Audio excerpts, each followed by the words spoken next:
Assalamualaikum.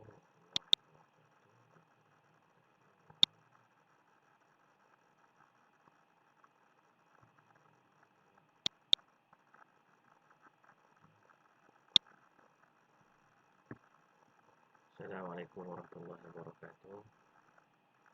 Alhamdulillah. Wassalatu wassalamu ala Rasulillah wa bisyarri sadri wa yassirli amri wa hlul 'uqdatam min lisani yafqahu qawli. Apa khabar anak murid sekalian? Pada hari ini Ustaz akan menerangkan bab bidang fiqh tingkatan 4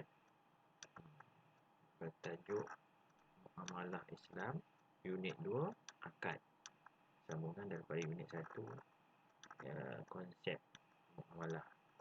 Ini adalah sambungan daripada unit 1 muamalah dalam Islam ya.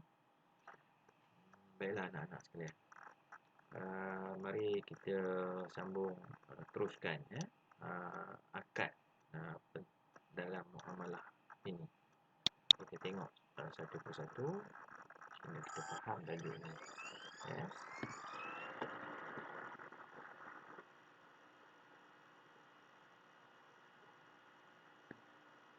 Baik, kalau kita tengok dalam di sini, ini adalah gambar Ustaz Azhar Idrus. Jadi mari kita tengok, tanpa membuang masa, kita tengok apa kata Ustaz Azhar Idrus tentang muamalah ini ya. Macam mana hukum angkat jual beli bagi yang berniaga online? Jawabnya, kalau kita berniaga online, mana ada lapas, bukan bunyi suara. Isi borang, katanya penjual barang apa yang nak dibeli, kita pun tulis. Barangnya ininya, harganya ini, banyaknya banyak ni. Maka dia pun bersetuju. Lalu kita pun hantar duit, atau dia hantar barang dan kita hantar duit. Hukumnya harus macam jual beli salam. Dan mana ni akad jual beli? Akad ni apa? Akad jual beli ni ialah perbuatan atau ucapan atau tulisan. Dia tak mesti lapas. Bila boleh lapas, kita lapas. Saya beli, saya setuju dengan harga ini. Kalau tak boleh lapas, dengan surat. Faham lagi? Yang tak boleh, tak ada lapas, tak ada surat, pakai ikut suka je. Dia akan membawa tanakut perbalahan. Kata tukang jual, aku bagi 5, bayar 5. Aku tak nak 5, aku nak 2. Jadi tanakut perbalahan. Tak boleh. Biar kita order tu sama dengan barang yang diberi. Jadi ada tak tulisan? Ada online. Maka hukumnya boleh. Sama macam beli dengan tong. Kalau tidak nak beli dengan tong, macam mana? Dia ni banyak kan, tukang jual tong. Tu tong air, kita letak RM1, keluar air 1. Ada orang dalam tong. Dia korek tengok dalam tu.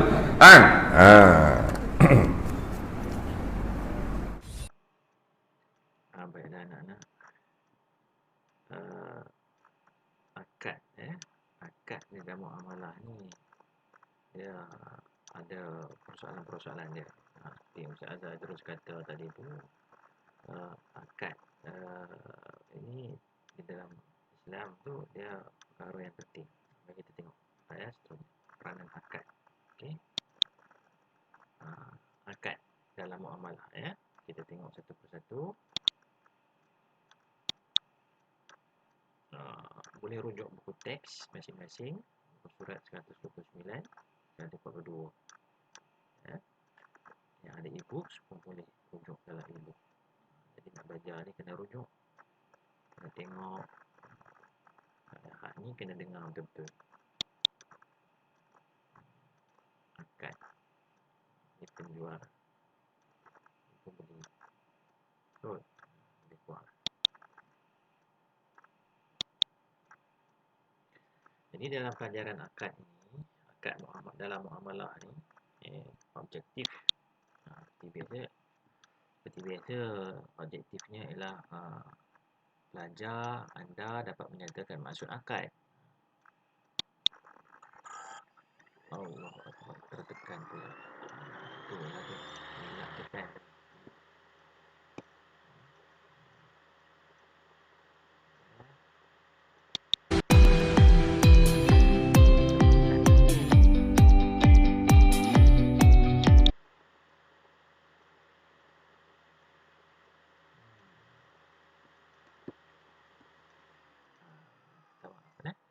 Yang kedua,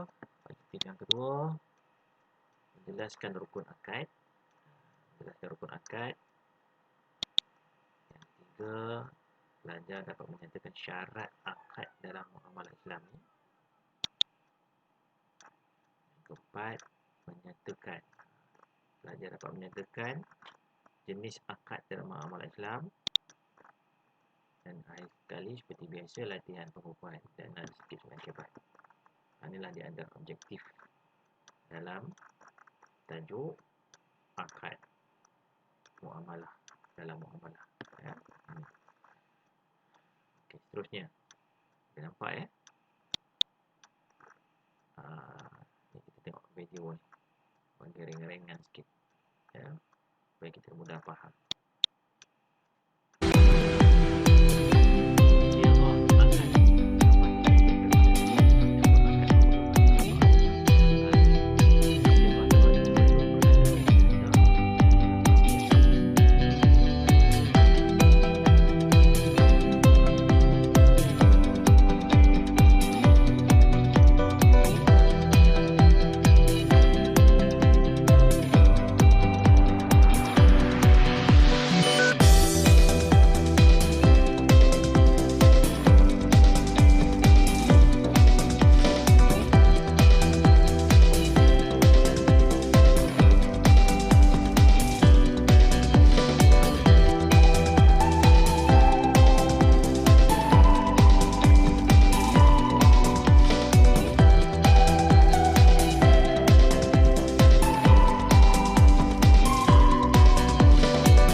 Itu pun untuk ringkasan tentang akad, video menerangkan tentang akad.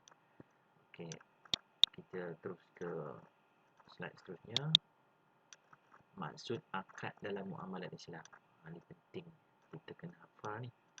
Maksud akad dalam muamalah Islam ni apa dia? Ada dua, satu dari segi bahasa, satu dari segi istilah. Segi bahasa, akad bermaksud ikatan, simpulan.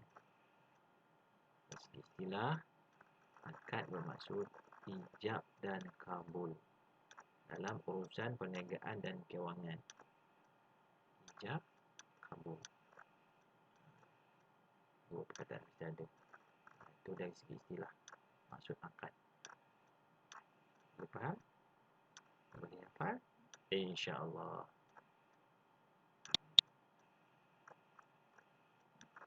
InsyaAllah.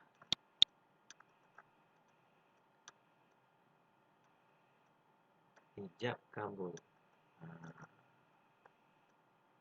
Okey, tengok. Ni rukun akad. Rukun akad.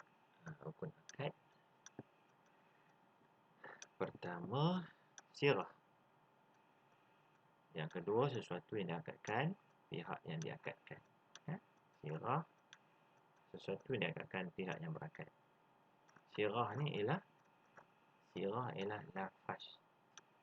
Lafaz, sirah, ijab dan kabul. Sesuatu diakadkan itu, apa yang diakadkan ialah harganya atau barang. Pihak yang berakad, penjual dan pembeli.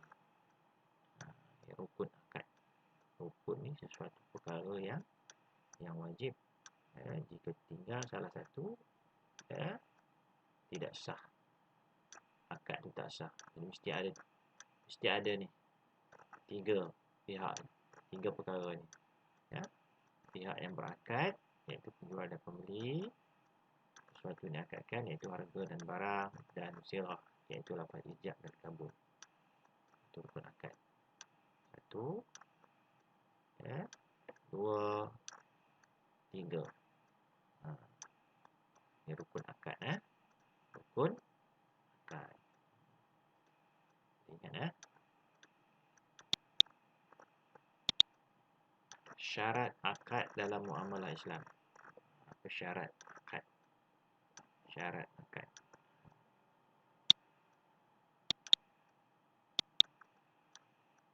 Baik. Syarat akad.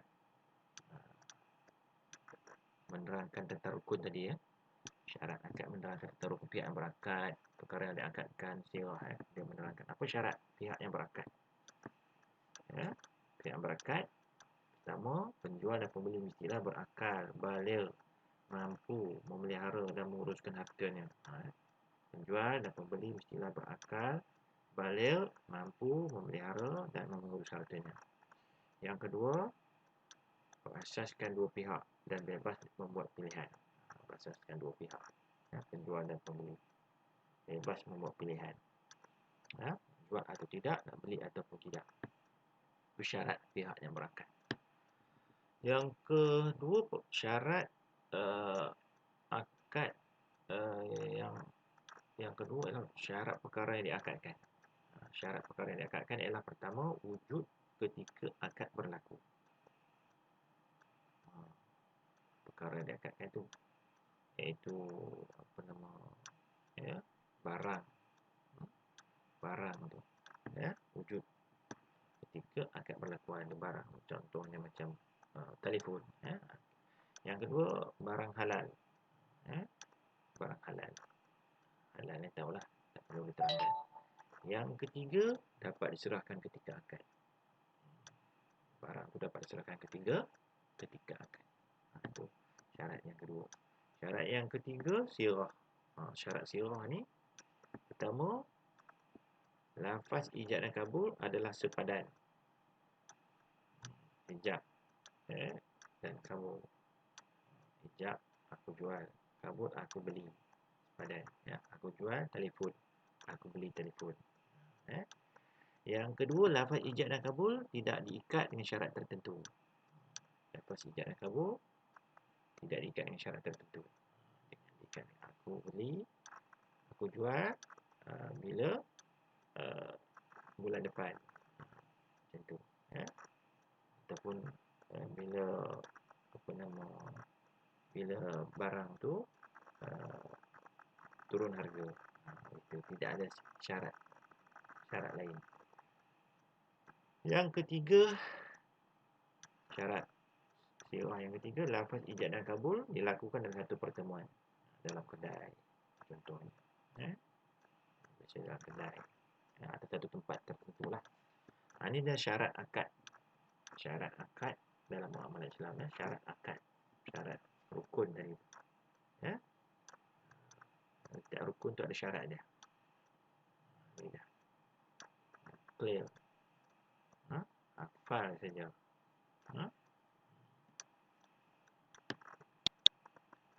Jenis akad dalam muamalah. Apa jenis akad dalam muamalah? Okey. Pertukaran. Jenis pertama, pertukaran. jual beli, tukar barang. Sewaan, ada barang. Jual beli pun ada barang, ada nilai. Kebajikan, seperti hibah, qarib, hutang, wakaf, wadiah, hutang, gadai, hibah, qarib, wakaf, wadiah. Bisa terangkan. Perkongsian, musyarakah, mudharabah. Ini ingat tu. Ya. Jenis yang keempat, ejen, wakalah. Dalam bahasa Arab, wakalah. Jaminan, jaminan kafalah rahnu. Kafalah rahnu. Jadi ini ada jenis akad dalam muamalah. Pertukaran, berikan, perkongsian, ejen. Ini contoh dia lah. Jual beli, sewaan, hibah, qarib, wakaf, wadiah, musyarakah, mudharabah, wakalah, kafalah, rahnu. Setiap perkataan ni ada maksud dia. Nanti kita tengok satu persatu apa maksud perkataan-perkataan. Jual beli, sewaan, hibah, qarib, wakaf, wadiah, musyarakah, mudharabah, wakalah, kafalah. Dia ada kaitan di antara satu sama lain. Kalau kita tengok huruf besar ni, ini jenis ini yang dia kenapa ni, pertukaran, kebajikan, perkongsian, ejen, jaminan. Itu jenis-jenis akad.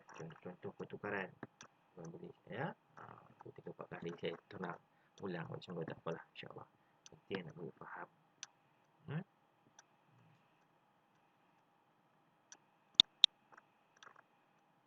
Jenis akad dalam muamalah Islam. Okey, kita tengok satu persatu. Pertukaran, kita tengok jual beli, sewaan, jenis akad. Okey, kita tengok pengertian jual beli. Apa jual beli ni maksud dia? Akad menukarkan barang dengan barang melalui persetujuan penjual dan pembeli. Ini maksud akad menukar barang dengan barang melalui persetujuan penjual dan pembeli. Kedua, sewaan. Pengertian maksudnya ialah satu perjanjian untuk memiliki manfaat atau faedah dari suatu barang yang diterima dengan bayaran yang sesuai mengikut perjanjian yang ditentukan. Itu pengertian jual beli dan sewa. Jenis pertukaran. Jual beli barangan halal untuk kegunaan harian. Jual beli barangan halal. Barangan syarat ni mesti barangan halal lah. Sewaan, seseorang pelajar kolej menyewa sebuah rumah untuk dijadikan tempat tinggal semasa pengajian kolej. Ini contoh. Contoh adalah yang jual beli barangan halal untuk kegunaan harian, menyewa sebuah rumah. Contoh. Itu yang jenis akad yang pertama, pertukaran, pengertiannya dan contohnya.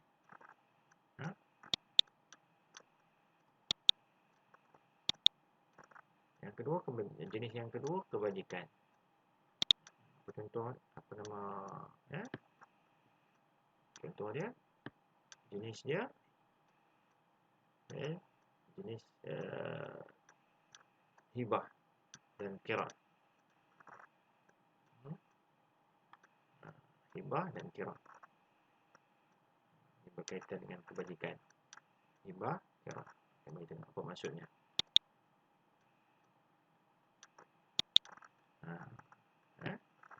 Pengertiannya ialah hibah ni maksudnya ialah satu pemberian daripada kepada penerima yang dibuat atas dasar rela hati ketika masih hidup.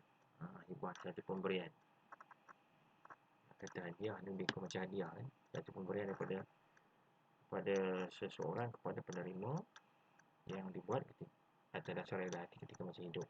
Hibah, pemberian daripada seseorang kepada penerima yang dibuat atas dasar rela hati. Manakala qirat,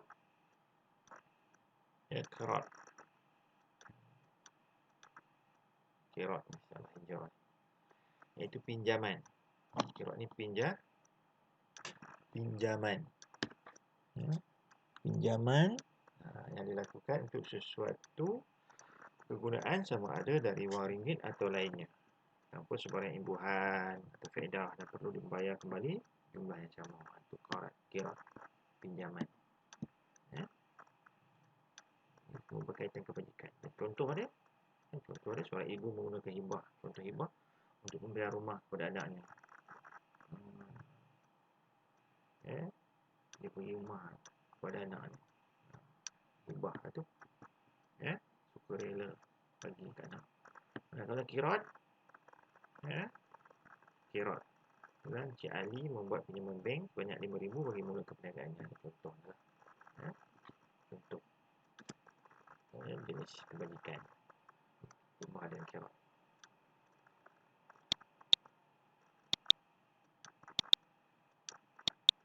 Kalau yang ketiga,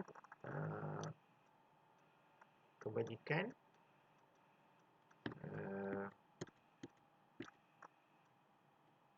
kebajikan juga. Yang ketiga, tambah satu lagi, wakaf.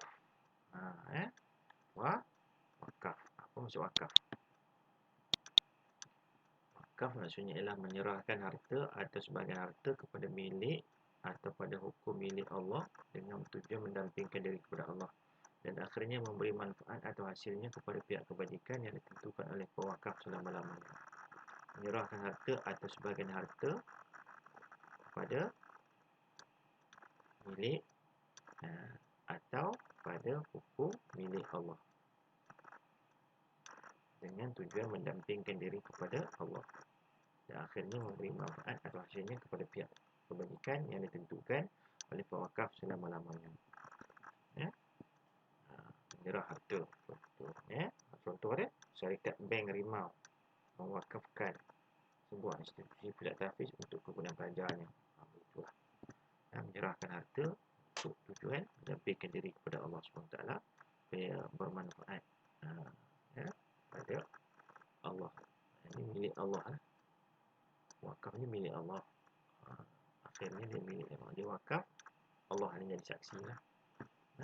Wakaf atau kebajikan. Ini zakat yang kedua.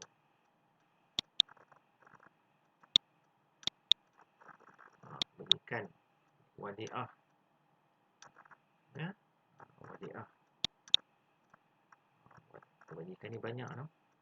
Wadi'ah ni apa dia? Kontrak di antara satu pihak dia miliki barang dengan pihak yang diamanahkan untuk berjanji menyimpan barang dengan tujuan untuk menjamin keselamatannya dari kecurian, kerosakan, kehilangan dan seumpamanya.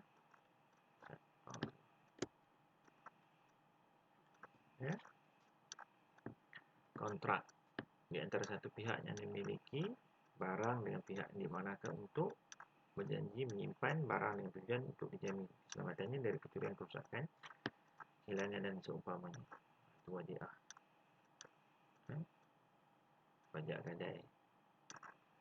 Bukan pajak gadai lain. Wadi'ah ni bahasa Arab.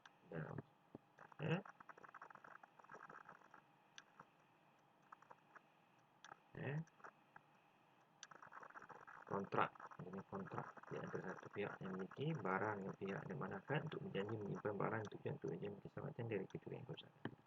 Umpamanya. Contohnya, Encik Abu menandatangani kontrak wadi'ah bagi simpanan emasnya dengan syarikat bank Sotong. Contoh, itu wadi'ah kontrak,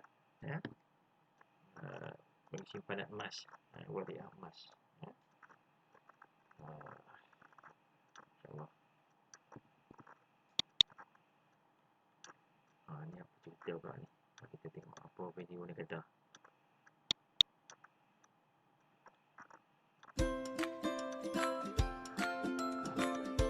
Apa itu dia?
Dia gadai lain lah. Gadai lain. Wadiah. Menyimpan harta. Contoh macam bank Islam. Menyimpan duit kita.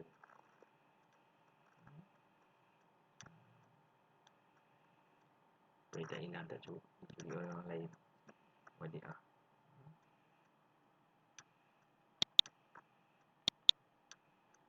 Perkongsian. Musyarakah.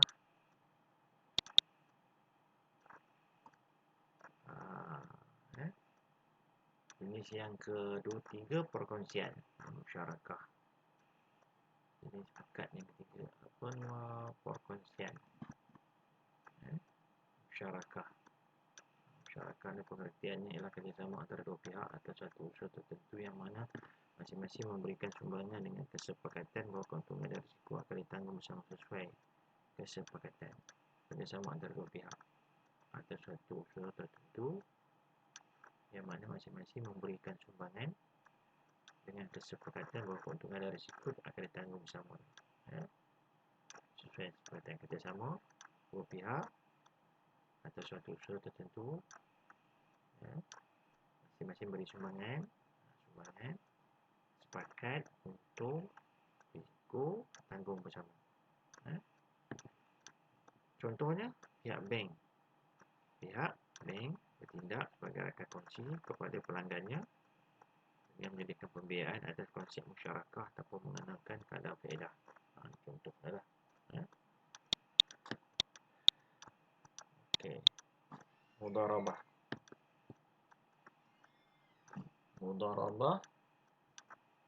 Apa maksud mudharabah? Mudharabah ni maksudnya kontrak perkongsian atau usaha sama di antara pemodal yang membekalkan modal dengan pengusaha yang akan menjalankan aktiviti keusahawanan yang boleh menjana keuntungan. Kontrak perkongsian atau usaha sama di antara pemodal yang membekalkan modal dengan pengusaha yang akan menjalankan aktiviti keusahawanan yang boleh menjana keuntungan. Kontrak perkongsian, mudharabah. Kontrak perkongsian atau usaha sama pemodal yang membekalkan modal dengan pengusaha yang menjalankan aktiviti. Hang ada modal, kawan hang pakar menjalankan aktiviti. Jadi yang boleh menjana keuntungan. Ini mudharabah. Perkongsian. Contoh dia pihak bank. Contohnya lah.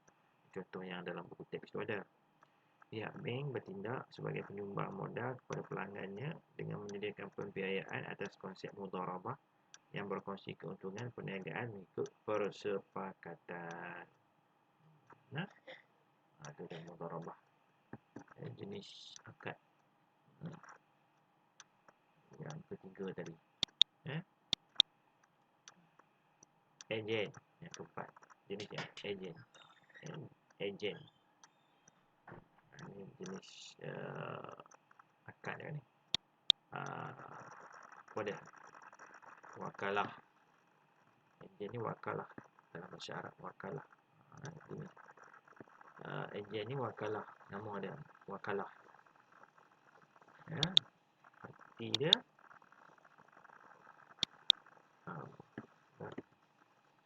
Arti dia wakalah ni artinya satu pihak menyerahkan sesuatu urusan yang boleh diwakilkan mengikut syarak pada pihak lain ketika pihak yang pertama itu masih hidup. Satu pihak serah sesuatu urusan yang boleh diwakilkan mengikut syarak kepada pihak lain ketika pihak yang pertama itu masih hidup. Contoh ada Industrial Takaful merupakan salah satu institusi yang mengaplikasikan kontrak wakalah di dalam pengoperasian masyarakat. Industri takaful insurans merupakan salah satu institusi yang mengaplikasi kontrak wakalah di dalam pengoperasian syarikat. Contohnya contoh lagi yang lain mudah adalah itu ada wakalah kita mewakilkan kepada syarikat takaful insurans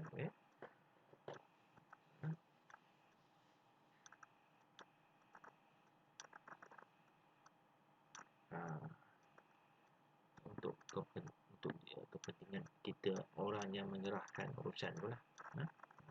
Ejen wakalah. Harap InsyaAllah. Jaminan. Jaminan ni jenis yang apalah, yang kelima. Ya. Jaminan, jenis-jenis akad jaminan ni ialah kafalah. Kafalah. Kafalah ni maksudnya jaminan. Kafalah ni maksudnya jaminan. Iaitu tanggungjawab kata hak orang lain atau seorang yang punya tanggungjawab tertentu untuk diambil tindakan atau mendapatkan sesuatu barang ganti dari pihak yang berhak. Tanggungjawab kata hak orang lain atau seseorang yang punya tanggungjawab tertentu untuk diambil tindakan atau mendapatkan sesuatu barang ganti dari pihak yang berhak. Itu maksud kafalah. Jaminan, tanggungjawab kata orang lain. Contohnya perjanjian antara penjamin dan pihak yang menerima jaminan, di mana penjamin menerima tanggungjawab untuk menjelaskan hutang atau membayar ganti rugi jika sekiranya pihak yang berhutang atau berjanji untuk melaksanakan sesuatu projek itu gagal menggunakan tanggungjawabnya. Jaminan, kafalah.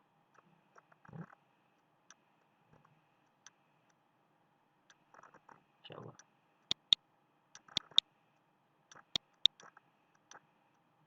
Ar-rahnu. Rahnu. Rahnu.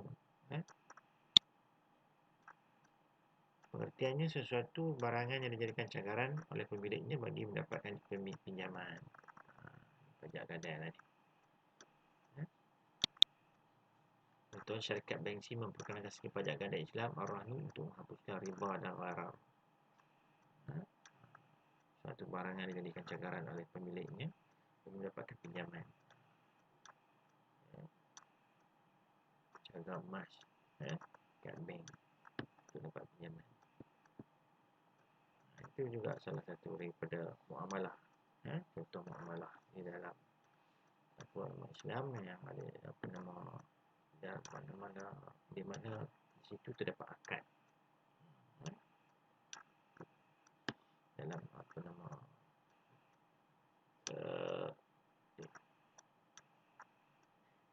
perkara tersebut, muamalah tersebut ada akad.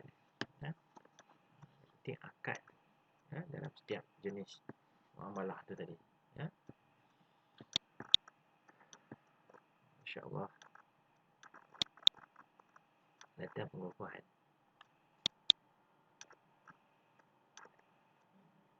Jom menabung untuk masa depan anda. Ini soalan stigma. Soalan dia, ramalkan apa yang akan terjadi sekiranya individu tidak melaksanakan perkara di atas. Jadi ini soalan kebat. Ramalkan apa yang akan terjadi sekiranya individu tidak melaksanakan perkara di atas. Menabung. Jadi ramalkan apa tadi, sekiranya individu tidak melaksanakan perkara di atas. Jadi apa akan kesannya jika tabungan tak ada. Tulis bagi satu isi, huraikan isi tersebut, huraian lanjut, kesan dan kesimpulan yang mesti adalah. Jadi anak-anak boleh buat, adik ni buat dalam kertas A4 dan sebagainya, masukkan dalam file. Terus nama, tajuk, bidang, hari, tarikh, masukkan tu, buat elok, akan rujukan untuk masa akan datang. Jadi beri salin kan. Okey. Kembang. Nanti apa pengukuhan cerita Pak Kosong. Kita tengok apa jawapan di sini. Jual beli ialah akad apa? Sesuatu barang dengan persetujuan penjual dan pembeli. Jawapan pertukaran satu barang dengan persetujuan penjual dan pembeli. Kedua, bermanfaat. Sewa ialah akad pinjam satu yang bermanfaat yang boleh diberikan secara sewa dengan bayar tertentu. Hibah dalam pemberian milik seseorang secara apa? Secara apa jawapan dia? Sukarela, pandai. Qirat ialah qirat ialah memberikan apa? pada yang berhutang dengan bayaran balik dari jumlah sama hutang bersebarang. Berikan utama. Itu dah. Okey, ada lagi. Wakaf ialah seseorang. Wakaf ialah seorang kepada menyerahkan hak miliknya kepada pengguna wakaf dari menyerahkan. Pandai. Wadiah ialah seseorang mewakilkan satu barang atau harta yang berada di alih dimiliki oleh mana-mana individu. Musyarakah ialah suatu akad antara dua orang atau lebih untuk berkongsi apa? Ni kot. Tengok. Modal. Ya. Okay, let's go. Sekian saja daripada Ustaz pada malam ini. Jika ada kekurangan, Ustaz mohon maaf. Yang baik itu daripada Allah SWT. Yang kurang dan kelemahan itu daripada kemampuan Ustaz sendiri. Jika sekiranya anak murid lebih memahami, kita anak murid disarankan supaya membaca berulang kali dan boleh membaca, memahami dan menghafaznya. Ya. Yang penting kata kunci itu kena pegang. Ya. Amalan akad tu apa dia? Ya. Akad dalam amalah tu, ya, kalau kita tengok balik semua tadi, ya, jenis-jenis dia, apa nama, ya, tengok balik semula, ulang balik, ya, insyaAllah akan dapat memahami sedikit demi sedikit. Ya. Saya tengok balik semula, screen, interaction. Sekian saja daripada Ustaz untuk kali ini. Wabillahi taufiq wal hidayah. Wassalamualaikum warahmatullahi wabarakatuh.